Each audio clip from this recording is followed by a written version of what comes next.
I had read the list of instructions thousands of times. The Crimson Carnival can only be found by following a series of specific directions as outlined by those who have successfully ventured there in the past. Just as described by the moderators of the private online forum, I found it at 3:53 AM on a Friday the 13th, out in the countryside after a series of meandering twists and turns that I had followed meticulously as outlined by those who had journeyed to the carnival before me. The detailed instructions were specific and required pain and personal sacrifice, but I was willing to do what I had to. My palm still stung from where the blade had pierced it, and I had intentionally left the wound undressed. Again, another necessary part of the journey. Blood poured from it all over the steering wheel. This seemed distant and unimportant now. I had found the place. After years of hearing about it, reading about it, researching and building up the courage, I had actually found it. I turned off the engine and got out of the car, the cool night air crisp and fresh as I breathed in. Walking towards the entrance of the fairgrounds, I saw no one else around. The outside of the place was empty and devoid of visitors. Forsaken. The moon was a sliver in the dark night sky above. Sounds of activity could be heard from within the fair. Carnival barkers and rides, the loud ding-ding-ding of someone winning a prize. Everything that would make you think it was a regular carnival, an ordinary fair. A clown was at the entrance. His face was painted bright red around the eyes and mouth, his hair and round nose so crimson. He wore yellow pants with suspenders and welcomed me, waving an oversized gloved hand as I approached. "Ho, ho, ho, ho. I've got a surprise, it's true. Who found the Crimson Carnival? What a delight, it's you." The clown in the yellow pants was there, just like all the reports had said. "You found the place, my friend. Get inside and have some fun. Your time now very soon will end.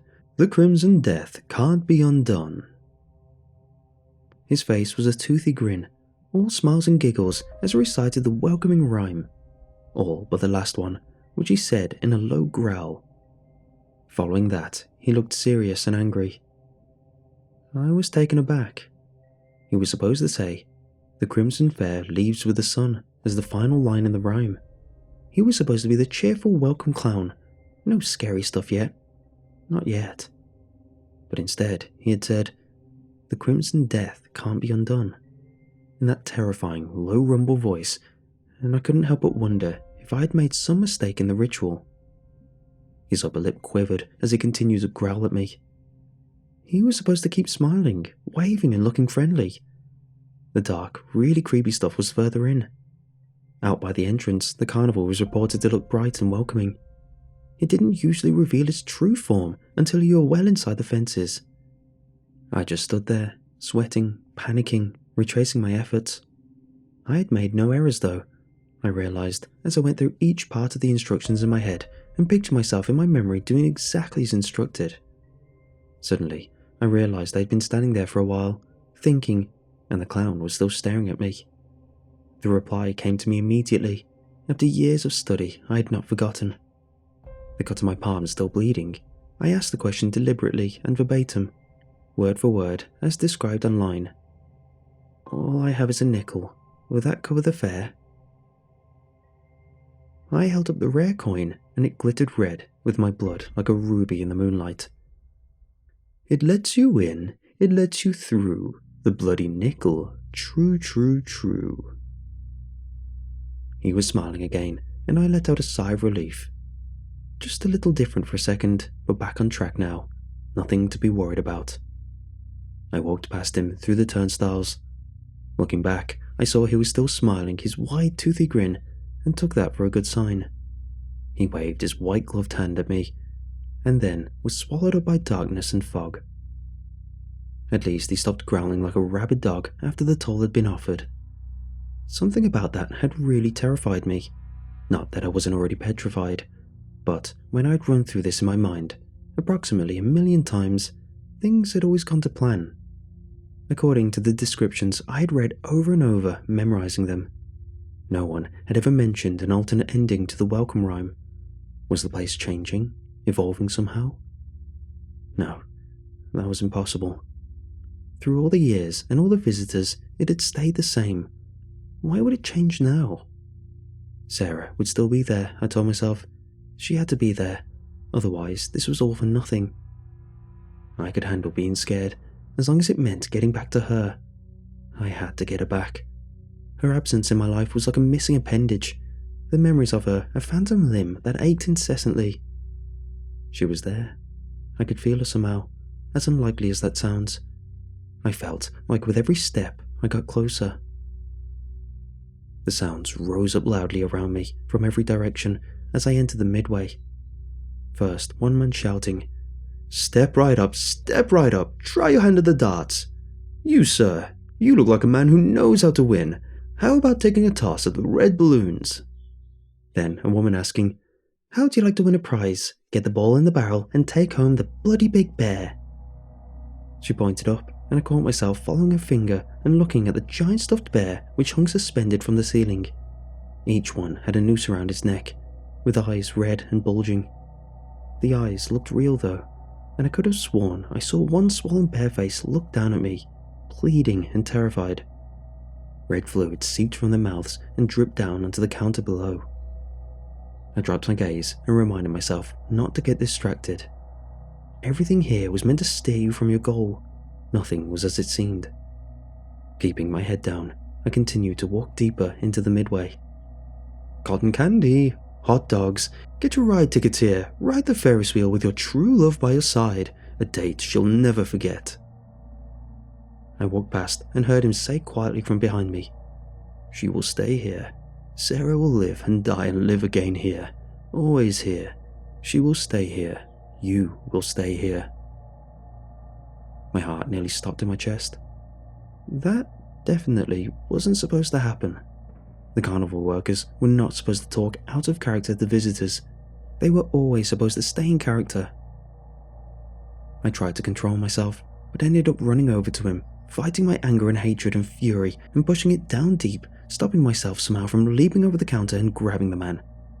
"What did you say?" His mouth opened and closed like a goldfish, but he said nothing. "What the hell did you just say?" "Ride the salt and pepper shaker. You'll get mixed up until you don't know up from down." "No, Sarah. You said something about Sarah. I'm looking for her. Please, just help me. Tell me where she is." "Why, Lady Luck. She's just around the corner at the spinning wheel of chance. Place your bets there and win your heart's desire." I nearly screamed at him, but managed to restrain myself. It would serve no purpose other than wasting time. I checked my watch and saw I had already been inside for half an hour. The time was going fast. The man was just another distraction, meant to keep me here longer, to keep me from my goal, to keep me from Sarah. Moving on, I kept my head on a swivel, looking every possible direction, checking every face. None of them were hers. Far ahead, in the distance, I saw the giant red canopy tent at the center of the fair. I hoped I wouldn't have to go in there. That's where all the horrifying sights were, according to those few who had seen it and escaped. The cannibal killer clowns in their little cars that drove around and stopped randomly, piling out and murdering and subsequently devouring whoever was nearest, and then clambering back in and driving off. A polar bear on a unicycle that would cause similar damage during its rampages when it got inevitably bored of riding around. Chainsaw-wielding trapeze artists that swung down unexpectedly and cut you in half before you could even think to run away. And further in, at the very center, who knew? No one had seen it. Only the most extreme thrill-seekers tried for the canopy. It was reserved for the most dedicated and experienced. I shuddered to think of going in there. I had planned to avoid it at all costs. I checked my watch again. This was taking longer than expected. The place was drawing out every second of my time. Even the ground beneath my feet was sticky and muddy, and each step forward came with an increasing effort. My eyes darted around, looking in every booth and at every carnival worker. There were no other guests, so that made it a little bit easier. I walked past more carnival barkers and booths. After walking around a corner, I was confronted by a man shouting in my face, "Test your strength." He was huge, wearing a leather vest and holding a massive sledgehammer in both hands. Turning around, he swung it and hit the bell, causing the machine to light up and ding incessantly. Turning away from him, I scanned the faces of every carnival worker standing behind their counters. A ring toss booth was just ahead, and I began to walk towards it, thinking the woman inside looked a bit like Sarah, when I heard the voice of the man behind me. He had silently followed me, and now stood directly behind me with a hammer held high over his head.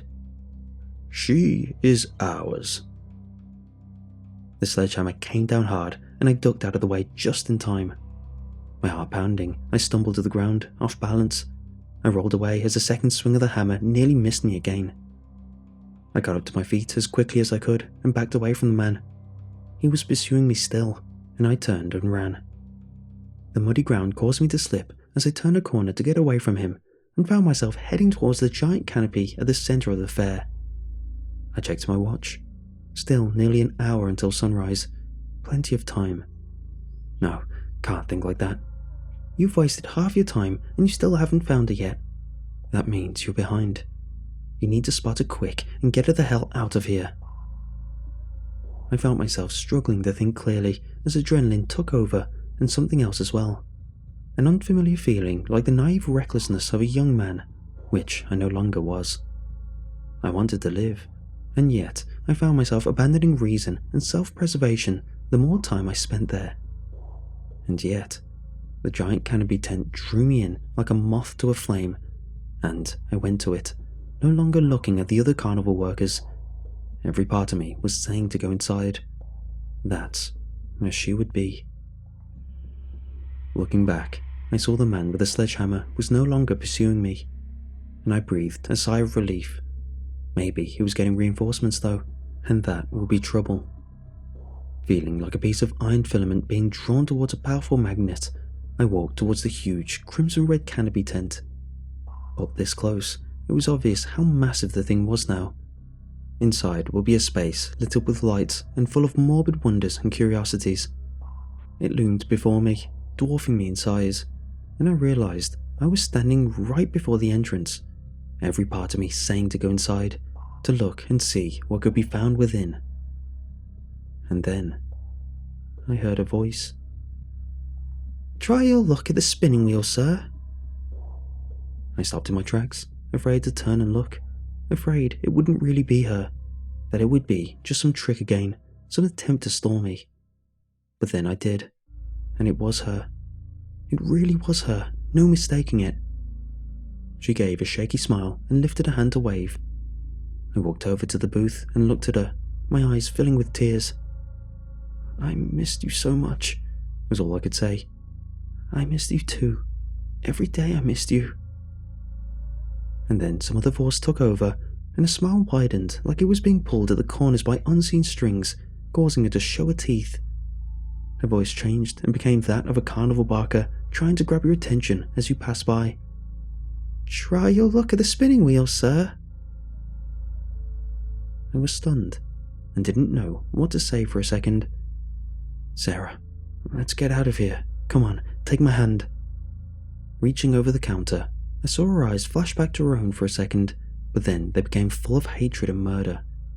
She hissed at me like a cat, her eyes now crimson red. Then she swiped at me with her nails, scratching my arm badly and leaving 4 long gashes there. She attacked my face next, flailing at it with quick lashes in succession, leaving me bleeding from her nails.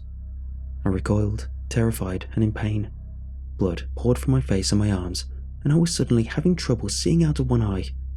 My vision was turning red, and then black on that side. "Run," she said, her face turning back into her own for an instant. "You can't save me. Just run. If you stay past sunrise, you'll be stuck here with the rest of us." And then her eyes flicked back to that crimson-red shade, and I saw her laughing at me. "You can't save her. She's ours now." Other carnival workers were starting to come out from behind their booths and were now stalking towards me.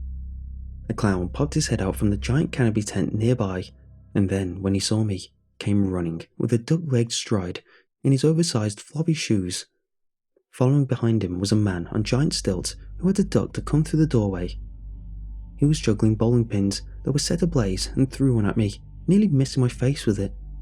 Sarah stayed stubbornly put where she was, as if the carnival knew that I wanted her to chase me, to come after me. But no, it had plenty of others to do that. I backed away at the sight of the bloodthirsty carnies approaching, then turned and ran back towards the entrance, my instinct to survive suddenly taking over. Running half blind through the midway, I saw more carnival workers leaving their booths, following after me, their eyes blank and zombie-like. Looking back, I saw dozens of them now in pursuit, breaking into a slow jog and then running as they followed after me. Increasing my pace, I felt my heart booming in my chest, sweat pouring down my face. My eyes were wide and terrified, darting around, looking for potential threats everywhere. Candy apple? The elderly woman was wearing an eye patch, and as she threw the boiling hot caramel sauce at me, she smiled, her teeth rotten and black. Some of the liquid sugar hit my face, and I screamed as it burnt me. I knew that would scar me for the rest of my life, but I didn't have time to think about it. I had a moment of pity for the woman, knowing now that she was just another victim of the carnival, the same as Sarah. No one from the online forums had ever considered that the carnies themselves were past visitors who hadn't been able to escape before sunrise. It was always assumed that they were a part of the carnival itself and had been since the start. My feet slipped in mud and I nearly fell as I raced past the man with a sledgehammer. He jumped up and began to chase after me with the others, carrying his heavy mallet in both hands and screaming at me. Up ahead, I saw the turnstiles and picked up my pace, seeing the faint glimmer of a sunrise on the horizon. The clown was there, appearing out of the fog once more, and as I got closer, I saw he was waiting for me. He held a small axe in his hand and chuckled when I got near. The crimson glow can't be undone. The crimson glow can't be undone. The crimson glow can't be undone. The voices of the others drawing closer from behind me rose in volume, joining his, and I realized they were very close now. I had no choice. I would have to take my chances with the clown. I ran at him full speed, knowing I didn't have much time left. Once the sun came up, I was stuck here with the rest of them. No one was coming for me. Nobody knew I was here. The only reason I knew where Sarah had disappeared to was because of her obsession with the online forums related to the Crimson Carnival. She had become more and more involved until it completely overtook her life, nearly ruining our relationship in the process. Then one day, she had said that she was going to find the place for herself. She had left in the middle of the night, leaving me a note while I was sleeping. She never came home after that, and I always regretted not going with her. She had even given me the coin, saying that she wanted me to go with her, to experience it alongside her. She said not to lose it, that there were only a few left out there, and that they were exceedingly rare and valuable. But now I'd lost it, just like I'd lost her. The damn clown had it. I had an idea at the last second as I ran towards him. The mud slipping beneath my feet made me think of when I was a kid playing soccer, how after scoring a goal or winning the game on a rainy day, we would slide around on the grass, in the mud, celebrating.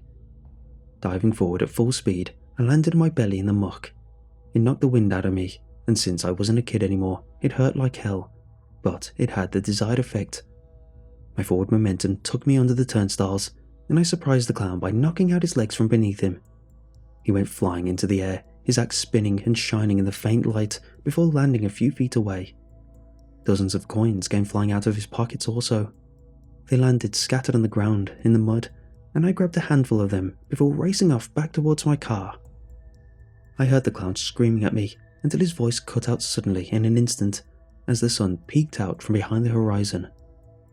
Looking back with my one working eye, I saw that it was gone, and so was the carnival. But in my hand, the blood-red nickels from the past visitors remained, proof of my visit, same as the long red scratches on my arm and on my face, the scars and burns I would wear for the rest of my life. And yet still, staring at the muddy, bloody coins in my palm, I knew I would be back. I had no choice.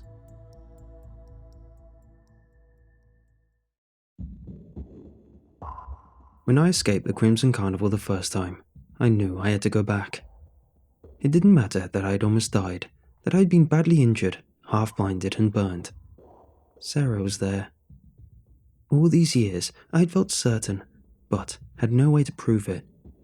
As it turned out, I had been right all along. She had found the place, and it had trapped her there, along with hundreds of others, thousands maybe. The secret ritual needed to get into the place was shared via an online forum, and now I had real suspicions about who had planted those tips. I had the feeling very few other people had actually been there and escaped. The only reason I had gotten out was that Sarah had seen me and warned me about the true nature of the place. Even then, I had barely made it. It had me in some sort of trance, I realized. The time had quickly passed at first, but the longer I stayed, the more it sucked me in and consumed me, hypnotized me. I went home and immediately read the sticky page from the moderators at the top of the main page. After scanning it, there was no doubt in my mind the whole website was a trap being used to lure people in. Here is what it read. Crimson Carnival moderator tips. Don't worry about tracking the time too much. Although the Crimson Fair leaves with the sun, that doesn't mean you have to find your way back to the exit before that. Most people stay and watch as the carnival evaporates like smoke at the break of dawn, the grand finale of the fair, as it were.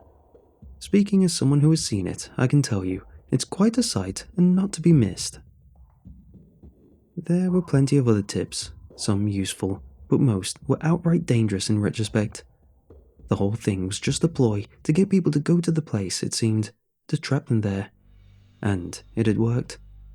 Judging by the looks of the midway, filled with entrapped workers, the bait was working and the carnival would continue to grow. Unless someone stopped it. Suddenly, I had a vision, thinking about the giant red canopy tent at the center of the place. I pictured a massive beating heart in the middle of it, veins and arteries extending out from it, feeding poison to the entire place and everyone trapped there. At the very center of the canopy, I had no doubt now, was the creator of the whole thing, the master of it all, the one who controlled everything and had caused all this chaos and heartache. How many other families had been torn apart? How many relationships destroyed? Husbands and wives, fathers and sons, brothers and sisters. How many lives had been ruined by the monstrosity that was the Crimson Carnival? Somehow, I had to stop it. I was maybe the only one who could. I vowed to return and marked on my calendar the next Friday the 13th so I would be ready. What I didn't expect was another person to be waiting in the gravel parking lot to visit the carnival. Another thrill-seeker like my wife, I assumed at first. It turned out, they were more like me. You might want to rethink your visit, he said after rolling down his car window. This place isn't as advertised. Tell me about it. I barely got out the last time. I wouldn't be here if I had a choice. He raised his eyebrows and looked at me solemnly, then got out of his car and went around to the trunk. He pulled out a small bag, which he slung over his shoulder. I'm Gary. What's your name, kid? Jordan. You've always got a choice, Jordan. Don't go back in there. It's no good. It's got me, and it's going to get you too if you keep coming back here. Maybe you can still have a life if you go now and don't come back. I thought about what he said for a few seconds before responding. He looked serious and genuinely worried. Was this some trick of the carnival? Did its reach extend this far out? I decided probably not, or else the carnival workers would have pursued me to my car the last time I escaped, instead of staying within its boundaries. How many times have you done this? I asked. Maybe we can help each other. He rummaged in his trunk and grabbed a larger backpack and slung that over both shoulders with his bloodied hand, leaving red stains everywhere in the process. Next, he withdrew a gun belt, which he put around his waist. He loaded a large revolver with bullets and shoved it down into the holster. Kind of old school, isn't it? I asked, pointing at the pistol with its wooden grip. I knew nothing about guns and had never fired one myself, but knew they had much more sophisticated weaponry for sale these days. Things that could hold more than 6 bullets. Old school doesn't jam. Old school fires straight every time. It's that new junk that doesn't seem to work in there.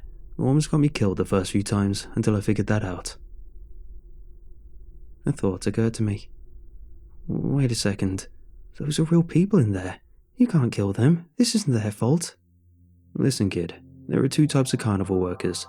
Those who can be saved and those who can't. We're here for the ones who can be. Who is it they got of yours? Girlfriend, I bet. Fiancée, actually. Well, did you find her? I'm guessing by the look in your eyes you did. So, what did she say? Did she recognize you? Yeah, she did. For a minute, until something else took over. She came back again for a second, told me to run and never come back. You should have listened. He shook his head, gazed up at the sky, and seemed to think about it for a few seconds. Letting out a deep breath, he admitted, That means she can still be rescued though, I think, assuming I'm right anyway. How? She attacked me when I tried. I pointed a thumb at my eye patch. Ha, yeah, I bet she did. Did you see the tubes? What tubes? Think intravenous tubing. It comes up out of the ground and is drilled into the legs. She's hooked up to the thing at the center of it all, just like the rest of them. Take a look next time, a real close look. The ones who already belong to this place don't have them, because they're already full of the poison. Like the welcome clown, for instance, or the testy strength guy with a sledgehammer. I recalled with a shudder how that gentleman had nearly murdered me. So that was how they were changing them. The place really was poison. It was taking Sarah's life force and replacing it with some dark toxin and converting her into a minion of the carnival. A mindless vessel forced to do its bidding until death and beyond. Come on, we're wasting time. You got a nickel? I pulled out the handful of bloody coins I'd stolen the last time after I tackled the clown at the entrance. Holy crap. Maybe I underestimated you, kid. What did you do? Kill the welcome clown or something? No, I sort of tackled him. He let out a short whistle of respect. Alright, let's do this. You got a weapon? I showed him what I'd brought with me. He laughed pretty hard at that. Oh, damn, you're serious? I nodded and walked forward, approaching the welcome clown. Ho, ho, ho, ho. I've got a surprise, it's true. Who found the Crimson Carnival? What a delight. It's you. The clown seemed to not remember me. He was jovial and happy again, until the end of the next part of his rhyme, which he said through gritted teeth in a dark and deep voice full of malice and hatred. You found the place, my friend. Get inside and have some fun. Your time now very soon will end. The Crimson Death can't be under... Bang! I looked over in surprise to see that Gary had just shot the welcome clown in the head. He was holding the revolver out, and smoke and steam misted from the end of the barrel in the early morning air. He loaded a fresh bullet and flicked a nickel at the dead clown's body. I couldn't help but notice the hatchet the clown held in his hand, concealed behind his large, baggy pants. I did the same thing as Gary, tossing a nickel from my shaking, bloodied hand. We had both cut our palms before arriving at the place, and now began to wrap them in makeshift bandages as we proceeded through the turnstiles. Well, that should make it easier to get past them on the way out, I said, still in shock. I learned a while back that the ones who belong to this place don't die. It doesn't matter what you do to them, they aren't human anymore. How the hell do you know? What if we can kill the thing responsible for all of this? Maybe we can bring them all back to reality. He opened his mouth to say something, then closed it again. It appeared he hadn't thought of that possibility. All right, I'll try not to kill anybody else, he conceded. Unless I really, really have to. Thanks, I appreciate that. As we got into the carnival, I looked around in surprise to see that none of the stalls were the same as the first time. It was like we're in a completely different midway. Shoot out the star and win a prize, a man said from a nearby booth where air rifles were set up on stands and positioned to point at crimson red stars drawn on paper. I saw a ring toss booth, another one with green glass bottles lined up on the floor, and rides just ahead to the left where previously there had been food stands. What the hell is going on? It's all different. Yeah, the place changes every time, Gary said, pulling something out of his bag. I saw it was a map. It showed a star with 5 points, a circle around the outside of it. A pentagram. It's a giant star. At the center of the pentagram is the canopy tent. The circle around the outside is a fence. Every time you come back, it spins around and you get a different entrance. The clown stays the same. He never changes, no matter which entrance you come in through. I saw writing on the map and realized he had put little symbols in places. A Ferris wheel, an apple, a balloon, each on a different part of the star. This is the section with the rides. See the Ferris wheel symbol? He pointed up ahead and saw the giant wheel, lit up and glowing just ahead of us. Do you remember what you saw when you came in last? Let's see. There was the sledgehammer guy. Can't forget about him. And the darts game where you tried to hit the balloons. Sarah was at the spinning wheel of fortune near the entrance to the canopy. I remember that. His eyes lit up and he smiled, looking relieved. Well, ain't that a coincidence? Looks like we're headed to the same place. My partner, Bruce, is over at the ticket counter in that area, so we can stick together if you want. I'll beat each other out. Sounds good to me, I said.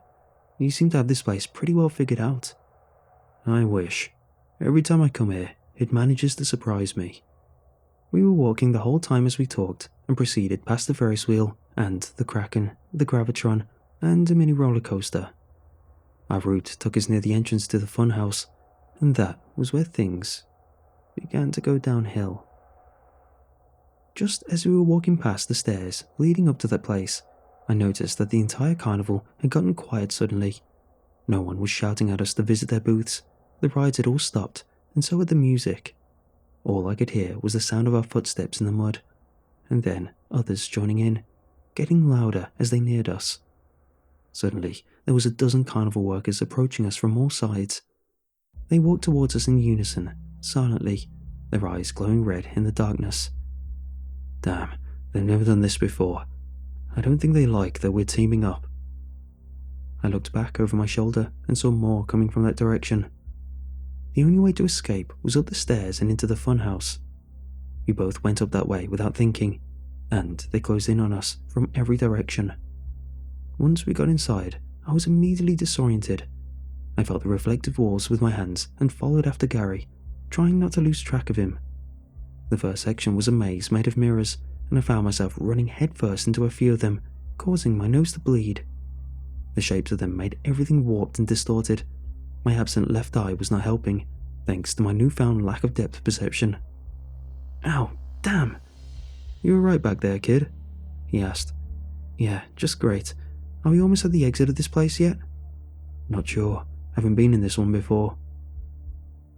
I heard footsteps in pursuit behind us, and my heart began to hammer with fear again. They were following us closely, and by the sounds of it, they knew this place a lot better than us. Hurry, they're right behind us, I said, pushing him forward. Finally, we got out of the disorienting darkness of the House of Mirrors and arrived at the next station. The walls and floors were slanted, and I stumbled, trying to walk towards a door that seemed further away than it actually was. The lines on the walls didn't help, as they seemed purposely drawn in such a way as to confuse the eyes. A strobe light began to flash, making me feel even more sick and disoriented as we stumbled along through the wonky space. I saw the corridor was narrower the further along it went, until I was breathing rapidly with increasing panic and claustrophobia.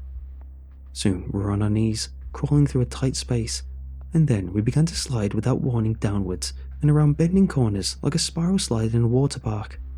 Only this one had no water, and I found my knees beginning to burn and ache from the friction of movement.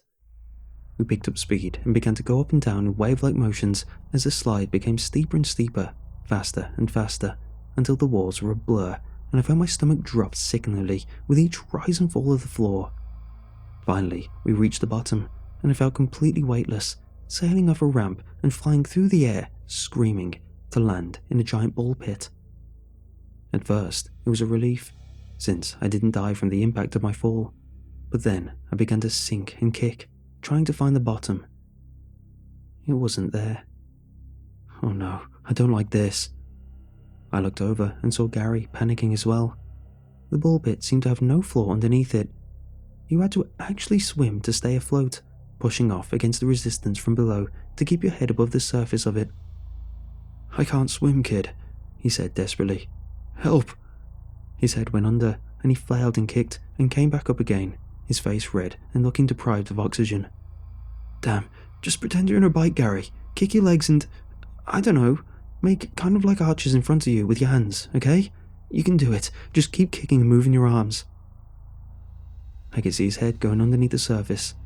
I knew if I went to save him, I would be dragged under with him. People drowning usually have a tendency to take other people with them, unfortunately. "Come on, Gary, this way," I said, trying to lead him away from the slide and towards solid ground off in the distance. There was a sign marked exit that way as well. "We're almost out of here." His eyes became large all of a sudden, and his head disappeared below the surface in an instant, as if something very large and strong had just grabbed him by the ankle and dragged him below. I took a moment to stare in shock at the space where he had just been before I heard the sounds from behind me, and my instinct to survive kicked in again. I started to swim out of the ball pit and towards the exit. Just as the carnival workers came careening down the slide, I saw knives and axes and other weapons glinting in their hands in the dull light. Kicking with my legs as hard as I could, I swam towards solid ground through the ball pit.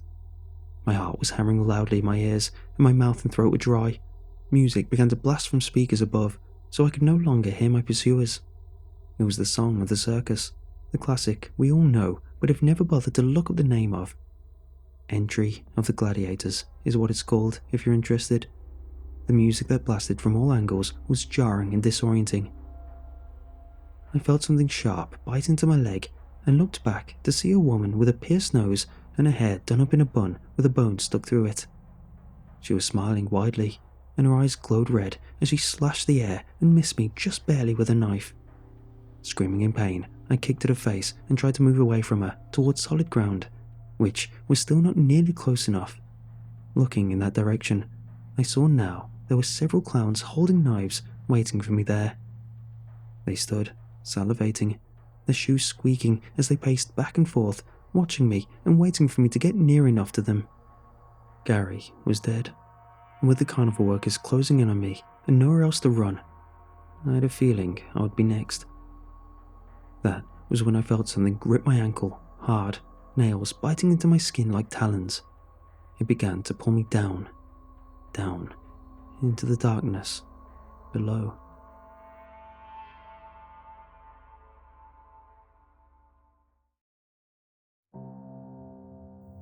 As I sank down into the darkness below the ball pit, I began to hyperventilate. I was having trouble breathing, feeling suffocated as if I were drowning. My heart pounded faster as my mind raced. All light evaporated from the space around me, and I was cloaked in blackness as I descended further from the surface, feeling increasingly desperate and trapped. The thing gripping my ankle was tearing strips of flesh from my leg as I struggled and kicked, trying to get away. I could feel its skin, rough like sandpaper, but it was silent and made no noise as it dragged me downwards. Then, it suddenly let go. I fell down through the air and landed on a tile floor. I looked up and saw the colourful balls floating and dancing above me on the ceiling, defying gravity as there was nothing but air to hold them aloft. I looked around, terrified, for the thing that had grabbed my leg and brought me below, but saw nothing. I was in a dark space with checkerboard patterns all over the walls, floors and low ceilings. Another part of the funhouse, I guessed. The creature that had dragged me down there probably lived in the ball pit, and I guessed that its purpose was to bring people down here to this disorienting space below. "Gary?" No response. There were several doorways leading different directions, and I started walking towards one of them. Looking inside, I saw a space that was exactly the same as the one I was in, like a mirror image. "Gary?" "Ho, ho, ho, ho." I spun around as I heard laughter and the sound of feet dropping down to the floor. Somehow, I was unsurprised to see the carnival workers and clowns who had been pursuing me had followed me down below. They spotted me instantly and began to race towards me, their large knives held high above their heads, smiles plastered on their red and white painted faces, their crimson eyes glowing in the dim light. I turned and ran, not knowing where I was going exactly, just ducking through one disorienting doorway and then another and another. Much to my surprise, the third doorway I went through brought me back face to face with a clown holding a butcher's cleaver. The doors didn't follow the ordinary laws of physics, it would seem, and brought me back to my would-be murderers instead of allowing me to escape them. This was despite the fact that I had run very much in the opposite direction away from them. The jester grinned and laughed, his rotten yellow teeth and blackened gums showing as he chuckled. "Hello, little bug. You can try and get away, but good luck escaping. Those blood and guts aren't yours. They're ours for the taking." Instead of using the sharp end of the cleaver, as I had imagined he would, he took the backside of it and whacked me across the forehead, knocking me out cold. As I was unconscious, I had another vision, even more vivid and real than the last. I was standing before the great beating heart at the centre of the Crimson Carnival, exactly the same as last time, only this time it was bigger. It was the size of a school bus now, and had grown large since my last dream. It hung suspended from the ceiling of the great canopy tent at the centre of the fair. It was beating loud and heavy like a massive drum.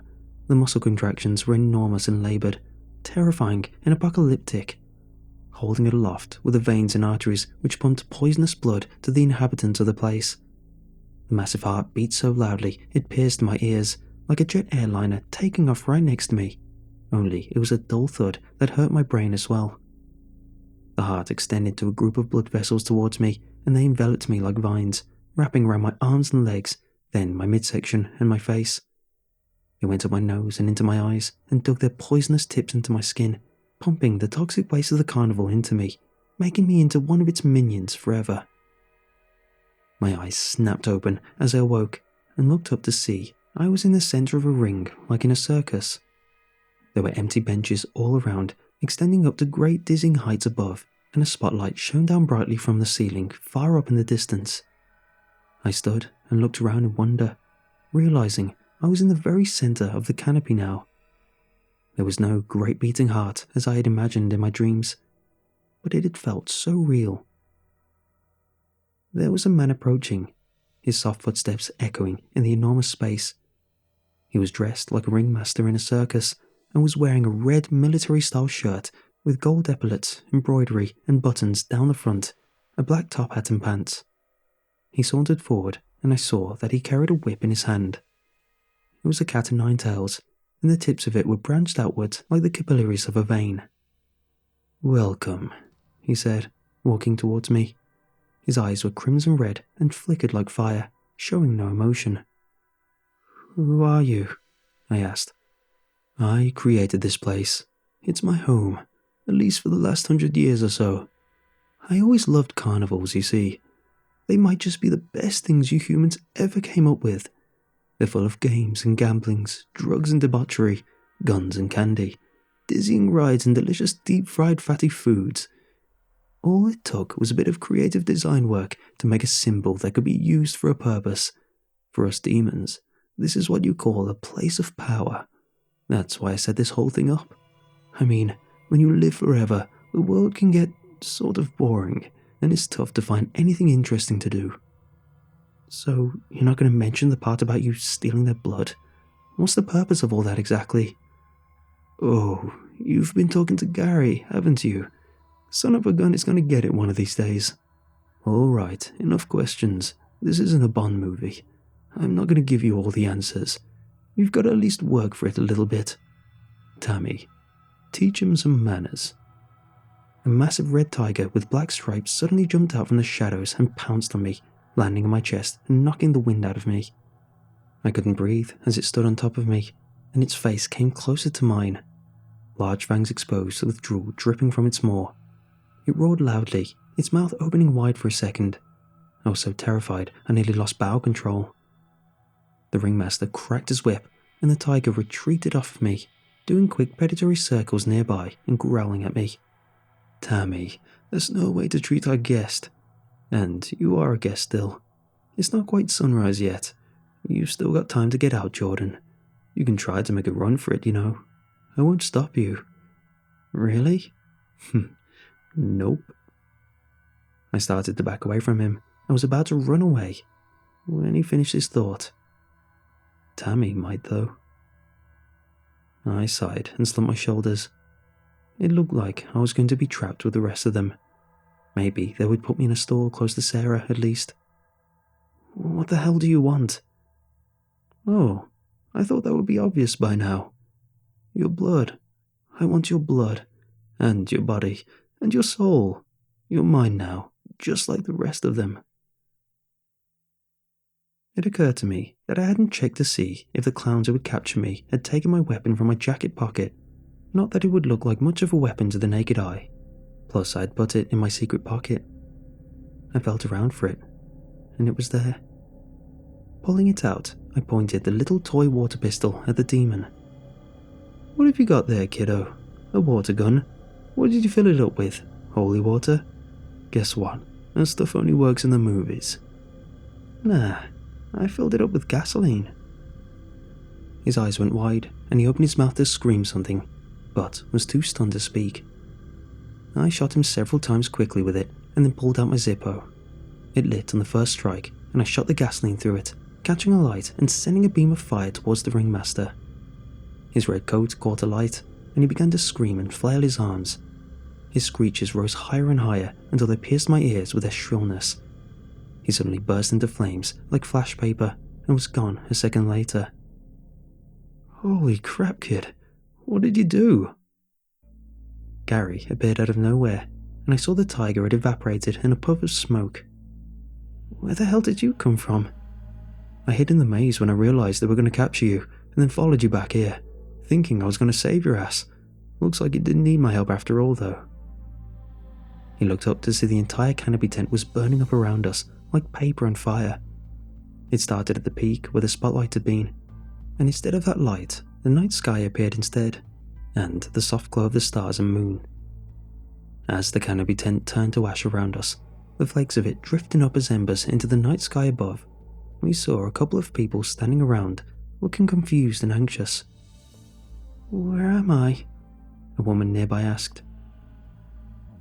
It seemed that none of them remembered what had happened, and when I told them, they scoffed at me. Is that supposed to be some sort of joke? She asked, sounding angry. I realized the place still had some power over them, as we walked away from there towards where Gary suggested Sarah would be. There were a few, not nearly as many as we had seen in the carnival. Clearly, most of the inhabitants of the place had not been saved by our actions. Most of them had disappeared when the place had burned up, and I hoped that they were at least free now. I imagined their souls drifting up into the night sky with the burnt-up ashes of the place, the embers that drifted away in the wind.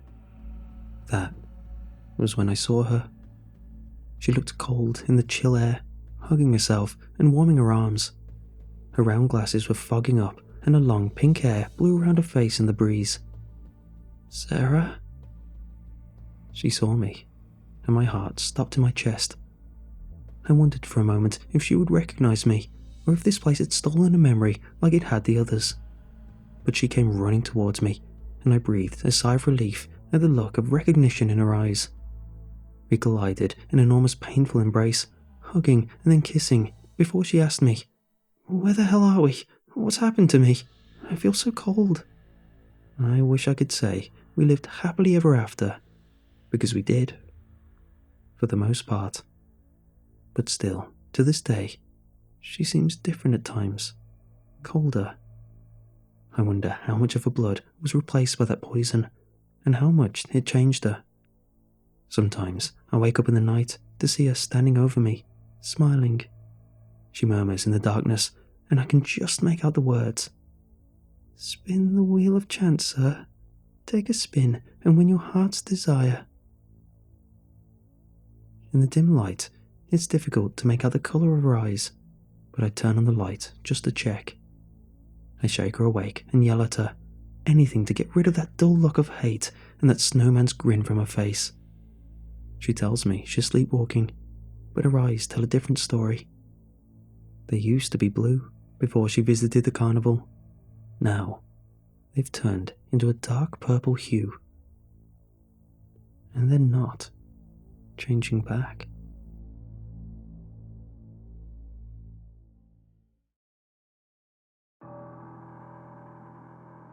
Sometimes, life just doesn't work out as you'd planned. A lot of us live on the borderline between failure and success, teetering somewhere between the two until death. It's a precarious and uncomfortable place to live. I had resigned myself to a life of dissatisfied semi-closure after rescuing Sarah from the Crimson Carnival. Sure, she wasn't quite the same, but we had our good days. A few cold stares and some sleepwalking in the night wasn't so bad. Her personality was different. She was less sympathetic and quick to anger, but for the most part, she was the same old Sarah who I had known before she had disappeared. The strangest part was, she claimed to remember nothing about the carnival. She said it was like a black space in her memory that she couldn't get back, no matter how hard she tried. I suggested therapy, another way she could unlock the suppressed memories, but she refused, becoming more and more upset every time the subject was brought up. It got to the point where the mere mention of the carnival was enough to send her into a fury. She would swear and scream, saying I didn't love her anymore. She would throw things and slam doors and cabinets, causing me to become worried for her safety at times. She was so upset. It wasn't until she finally let it slip that I realized why she was getting so mad. It was at the tail end of one of our arguments, and she muttered, "I don't remember it, but every part of me wants to go back there, wherever there is. It's pulling at me. Do you know what that feels like? To be told you can't have something when it's all you want in the world?" I tried to ask her to explain, fighting back feelings of hurt and betrayal, but she refused to say anything more on the subject. 2 days later, I saw her talking on the phone to someone, and she hung up quickly when she saw me coming. I didn't really believe her when she said it was just someone from work calling to ask if she could come in early the next morning. The look on her face said otherwise. It was no coincidence that Friday the 13th came around once again soon after, and I was awoken that night in the late hours by a phone call. It was Gary. "He's gone. I think he's gone back to that place." I rubbed the sleep from my eyes and sat up. Looking beside me, I saw that Sarah was gone as well. "Sarah's gone too," I replied. "Why would they go back there? We destroyed it. The whole thing burned to the ground. They're just going back to an empty field in the countryside." He was breathing heavily, and I could hear he was running.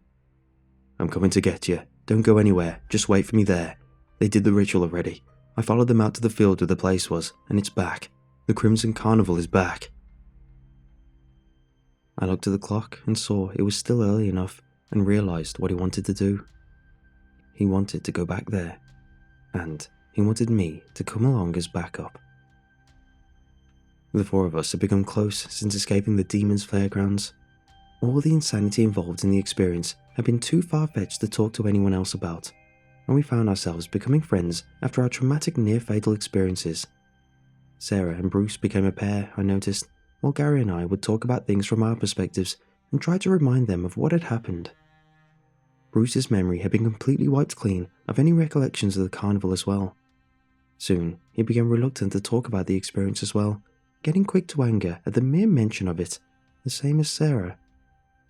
Shortly afterwards, the four of us stopped talking as frequently. Sarah complained that all we ever did was talk about the memories she didn't have access to, and I guess that Bruce felt the same way. Gary pulled up to the curb in his huge Cadillac, and I opened the passenger door to see his hand already blooded, gripping the steering wheel tightly. He held up the blade and told me to follow suit. Something felt very wrong about it, but I had no choice. We had to follow them, stop them from going back inside. I couldn't bear to lose her again. It felt like I had just gotten her back. I plunged the blade into my palm and couldn't help but notice the faintest hint of a smile play across Gary's face as I did so. We drove out into the countryside and took the meandering twists and turns that were required. Gary knew them well from all his previous journeys. The whole time, I felt as if I were in a nightmare, but I knew that I was not. I felt like I was no longer in control and struggled to turn and address the man sitting next to me. He looked like Gary, but he was no longer Gary, I realized, now that he had been taken over by the demon from the carnival. Who knew when it had happened exactly, but I guessed right after I'd set him on fire and he'd managed to jump into his body through some black magic trick. There was suddenly a banging noise from the trunk. shouting and muffled screams. My heart began to hammer faster and faster as I struggled to speak. "Where's Gary?" The demon sitting next to me smiled ruefully and shifted the gear stick into fifth. "Gary's still in here somewhere, although I can't imagine he'll ever be the same after a few months with me behind the wheel, controlling his body. The things he's seen, the people I've eaten. Whew, poor guy's hysterical in there. Just keeps screaming and screaming to let him die. It's pathetic." He made one final turn to complete the journey, and I saw the carnival appearing out of the early morning mist in the distance. Its multicolored lights were hazy, becoming more and more distant as we drew near to it. "You're really gullible, you know that, Jordan." I couldn't speak for a moment, stunned as I was. I tried for months to convince Bruce and Sarah to do the ritual again, planting thoughts in their heads, instilling dreams in their minds while they slept, using up all my remaining power. They almost went through with it too. They got together a few hours ago and were going to do the ritual and summon the carnival using the instructions from online. But they chickened out. They couldn't go through with it. I almost gave up before realizing I had one last hope. You. Shaking my head, I looked at my bloody palm and knew I'd messed up badly. All it took was me telling you she was there and that we had to save her, and whoops, you go ahead and do a blood ritual and summon back the demonic carnival you just destroyed.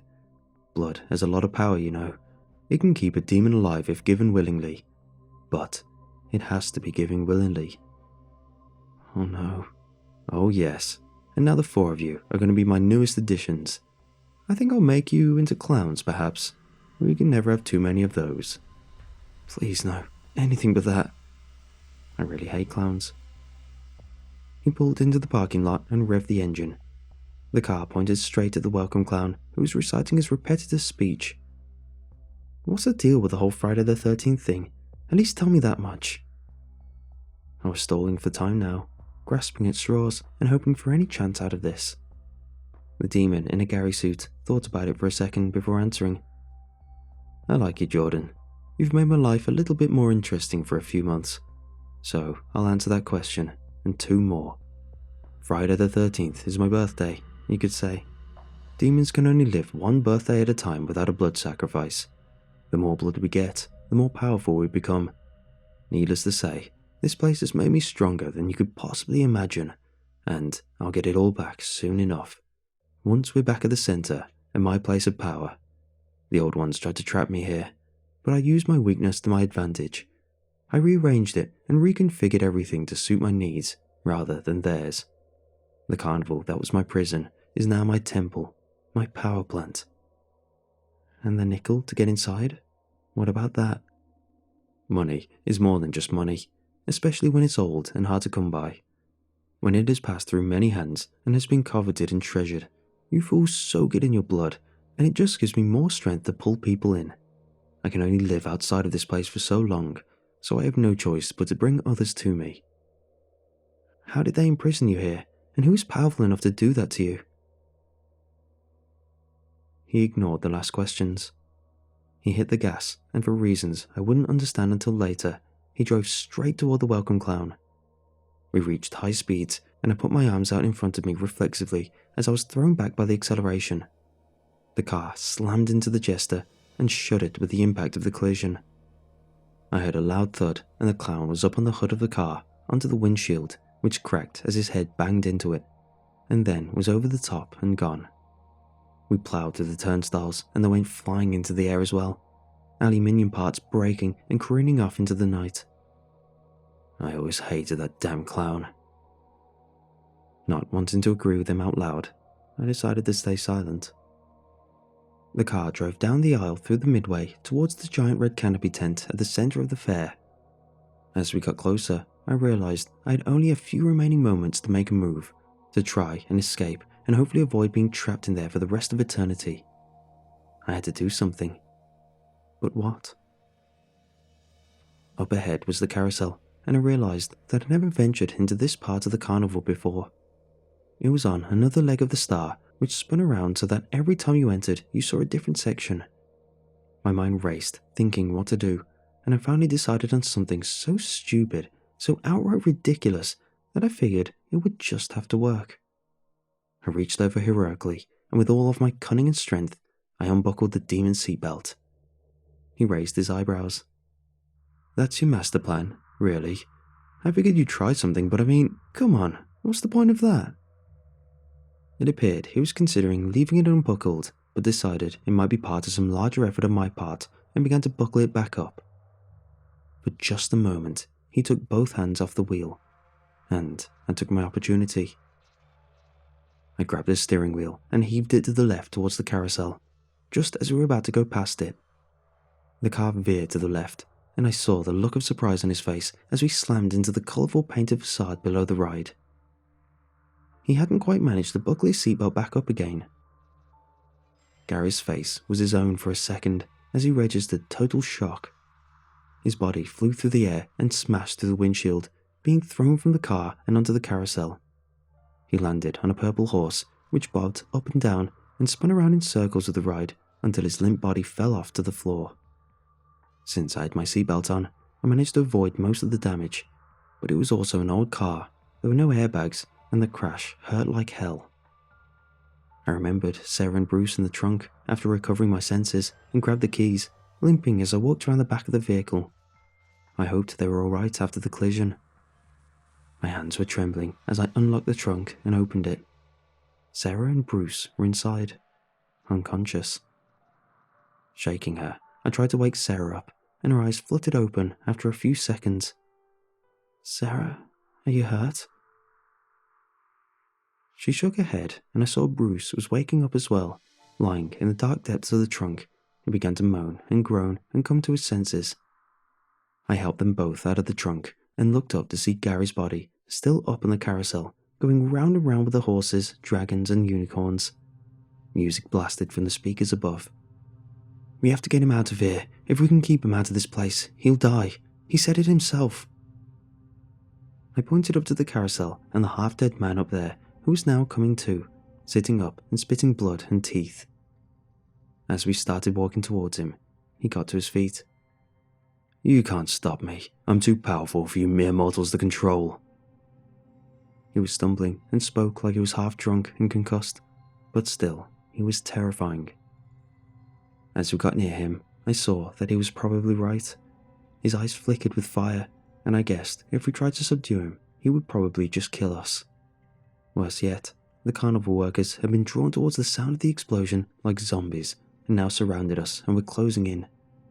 The three of us were up on the carousel as it spun around in circles, and the demon stood on the opposite side of the ride, watching us carefully as we approached. To my surprise, the carnival workers climbed up onto the carousel and stumbled towards the demon instead of us. "What are you doing? Get them, not me, get them!" He screamed as they surrounded him and began to attack him. I realized then that he had no power over them any longer, not until he reached the center of the carnival where he was strongest, where his power was contained. Inside the canopy tent where he would feed on the blood of his slaves was where his strength lay. He was a prisoner there, trapped within the pentagram inside the star, using the blood power captured by the Crimson Carnival to stay alive and keep some semblance of strength. No longer.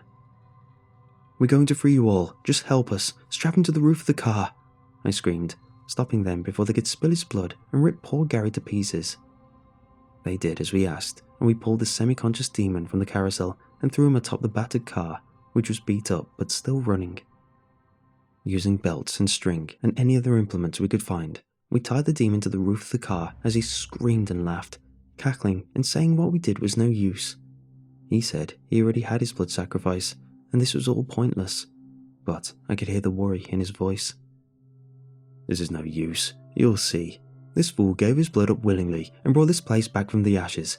Kill him. He's the one to blame. Let go of me. You have no idea who you're messing with. You—" I looked at my watch and saw we would have just enough time if we left immediately.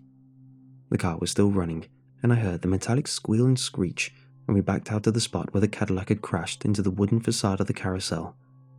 The demon was screaming from atop the car, but we just ignored him as I backed up and turned the car around. The carnival workers looked on with hopeful faces as the loose muffler rattled and the car made its way across the muddy ground towards the exit.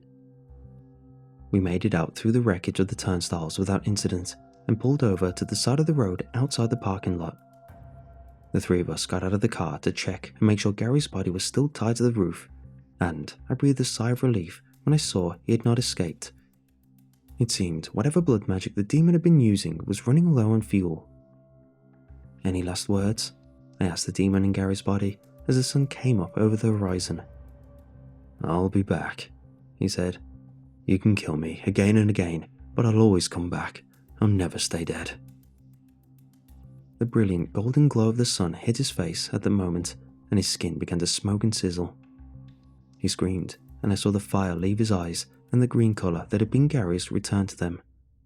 Bruce looked at him with recognition and saw he looked different as well, more human again. I turned around when I felt Sarah grab my hand. She squeezed it tightly, and I looked to see her eyes were pale blue once again, no longer the muddled purple they had been. The four of us watched silently as the Crimson Carnival evaporated before our eyes. It looked like an enormous fire being put out, as if a huge bucket of water had been dumped on it, as its thick black smoke rising up high into the sky, and the flickering embers that had once been those trapped inside floated up into the haze. Free.